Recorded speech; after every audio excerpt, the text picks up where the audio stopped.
सुनते हैं 4 अक्टूबर 81 के अव्यक्त बाप दादा के महावाक्य। आज की मुरली में बाबा ने रूहानियत भरी दिव्य दृष्टि का क्या महत्व है। फिर बाबा ने लाइन क्लियर किसे कहा जाता है। नेक्स्ट बाबा ने अभी कौन से सितारे दिखाई देते और अंत में कौन से देंगे। लास्ट बाबा ने कौन सा पुण्य पूजनीय गायन योग्य बना देगा। तो सुनते हैं 4 अक्टूबर 81 की मुरली। संकल्प शक्ति का महत्व। सर्व सिद्धि स्वरूप बनाने वाले बाप दादा बोले। बाप दादा सर्व बच्चों को अंतिम स्टेज अर्थात संपन्न और संपूर्ण स्टेज इसी शक्तिशाली स्थिति का अनुभव कराते हैं, जिस स्थिति में सदा मास्टर सर्वशक्तिवान, मास्टर ज्ञान सागर, सर्व गुणों में संपन्न, हर संकल्प में, हर श्वास में, हर सेकंड सदा साक्षी दृष्टा और सदा बाप के साथीपन का सर्व ब्राह्मण परिवार की श्रेष्ठ आत्माओं के स्नेह सहयोग के साथीपन का सदा अनुभव होगा। ऐसे अनुभूति होगी जैसे साइंस के साधनों द्वारा दूर की वस्तु समीप अनुभव करते हैं। ऐसे दिव्य बुद्धि द्वारा कितनी ही दूर रहने वाली आत्माओं को समीप अनुभव करेंगे। ऐसे चाहे अमेरिका में बैठी हुई आत्मा हो, लेकिन दिव्य दृष्टि ट्रांस नहीं, लेकिन रूहानियत भरी दिव्य दृष्टि, जिस दृष्टि द्वारा नेचुरल रूप में आत्मा और आत्माओं का बाप भी दिखाई देगा। आत्मा को देखूं, यह मेहनत नहीं होगी, पुरुषार्थ नहीं होगा, लेकिन हूँ ही आत्मा, हैं ही सब आत्माएं। शरीर का भान ऐसे खोया हुआ होगा जैसे द्वापर से आत्मा का भान खो गया था। सिवाय आत्मा के कुछ दिखाई नहीं देगा। आत्मा चल रही है, आत्मा कर रही है, सदा मस्तक मणि की तरफ तन की आंखें व मन की आंखें जाएंगी। बाप और आत्माएं यही स्मृति निरंतर नेचुरल होगी। उस समय की भाषा क्या होगी? श्रेष्ठ संकल्प की भाषा होगी। भाषण करने वाले नहीं, आत्मिक आकर्षण करने वाले होंगे। बोलने से नहीं, लेकिन स्थिति के द्वारा, श्रेष्ठ जीवन के दर्पण द्वारा सहजी स्वरूप अनुभव कराएंगे। मुख के बजाय नैन ही स्वरूप अनुभव कराने के साधन बन जाएंगे। नैनों की भाषा, संकल्प की भाषा, नैनों की भाषा, संकल्प की भाषा। संकल्प शक्ति आपके मुख के आवाज की गति से भी तेज गति से कार्य करेगी।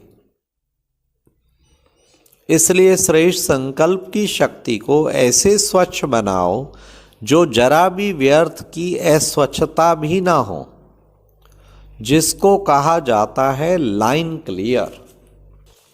फिर बाबा ने इस संकल्प शक्ति द्वारा बहुत ही कार्य सफल होने की सिद्धि के अनुभव को करेंगे। जिन आत्माओं को, जिन स्थूल कार्यों को व संबंध संपर्क में आने वाली आत्माओं के संस्कारों को मुख द्वारा या अन्य साधनों द्वारा परिवर्तन करते हुए संपूर्ण सफलता अनुभव नहीं करते हो, वे सब उम्मीदें संकल्प शक्ति द्वारा संपूर्ण सफल ऐसे हो जाएंगी जैसे हुई ही पड़ी थी। चारों ओर जैसे स्थूल आकाश में भिन्न भिन्न सितारे देखते हो ना, ऐसे विश्व के वायुमंडल के आकाश में चारों ओर सफलता के सितारे चमकते हुए देखेंगे। वाह, चमकते हुए। वर्तमान समय उम्मीदों के तारे, सफलता के तारे दोनों ही दिखाई देते हैं, वर्तमान समय दोनों तारे। लेकिन अंतिम समय, अंतिम स्थिति बाप के अंत में खोए हुए श्रेष्ठ स्थिति में सफलता के सितारे ही होंगे। ये रूहानी नैन, ये रूहानी मूर्त ऐसे दिव्य दर्पण बन जाएगी जिस दर्पण में हर आत्मा बिना मेहनत के आत्मिक स्वरूप ही देखेगी।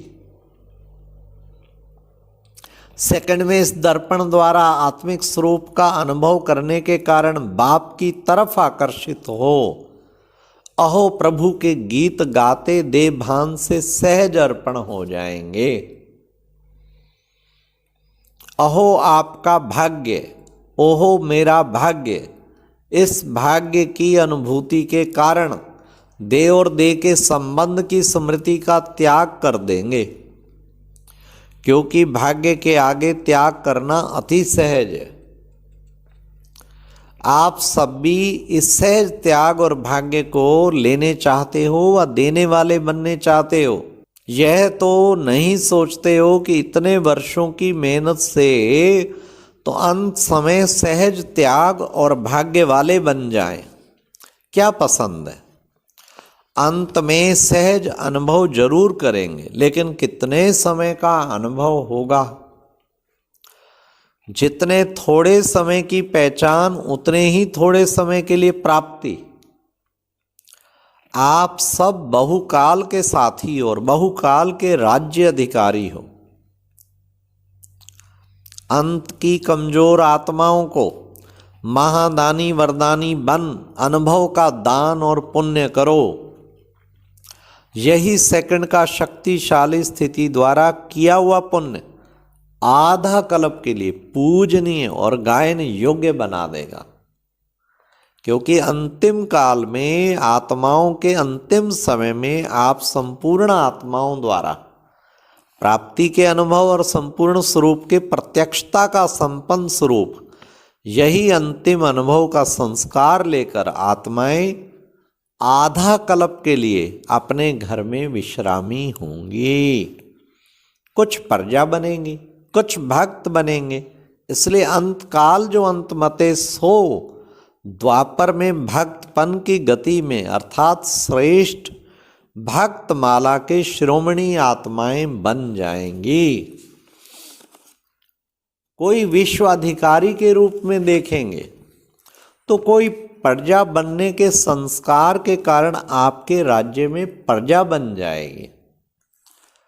कोई अति पूज्य स्वरूप में देखेंगे तो भक्त आत्माएं बन जाएंगे।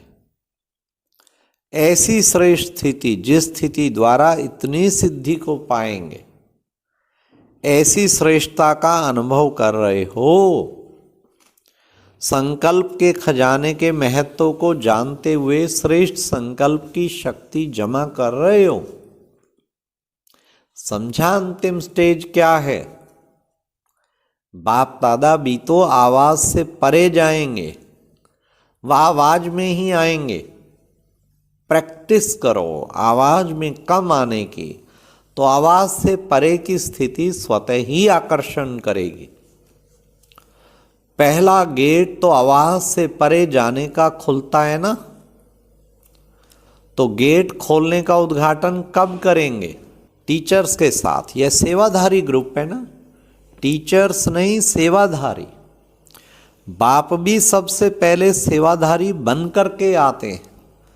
सबसे बड़े से बड़ा टाइटल बाप अपने ऊपर वर्ड सर्वेंट का ही रखते हैं। तो जैसे बाप का टाइटल है वैसे बच्चों का टाइटल है।